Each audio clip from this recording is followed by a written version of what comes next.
Alright, so today I'm installing these Bosch Evolution windshield wipers. I have a 2022 Chevy Equinox. They say these are good for, all weather. I had just the standard windshield wipers that came with the Equinox. It was like 10 degrees outside, doing this. So I'm only doing this because I love you guys. Just kidding. I'm just trying to get monetized quickly. But so first thing I'm doing though is I'm, putting my windshield wipers up, in the air, as you can see here.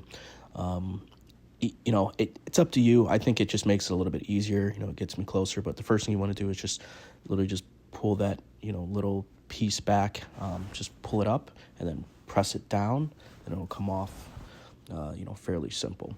So I'm going to show you a little close up. Press it up, push it down, and then just wiggle a little bit, and it comes off just like that. I'm going to do the same exact thing, but this time I'm going to use a flathead, to get that off. It was a little cold, so it was kind of hard for my, fingers to kind of get in there like that.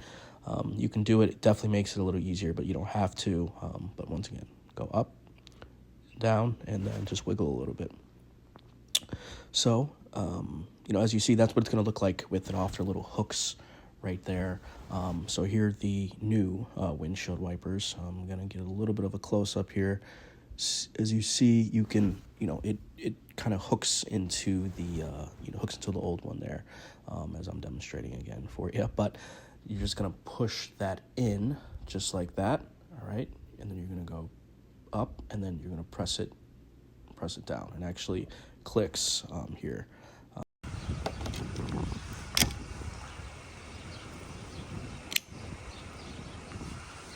All right, I'm going to do the same exact thing on the other side this time. So I'm showing you how the hook goes in there, just like that. So you're just going to put it in there just like that, and it's going to snap in, on its own. And it is just as simple as that to install those. So you want to make sure, obviously, you put those back down just so your windshield wipers will work. And just want to thank you for watching, and make sure you like and subscribe for more videos.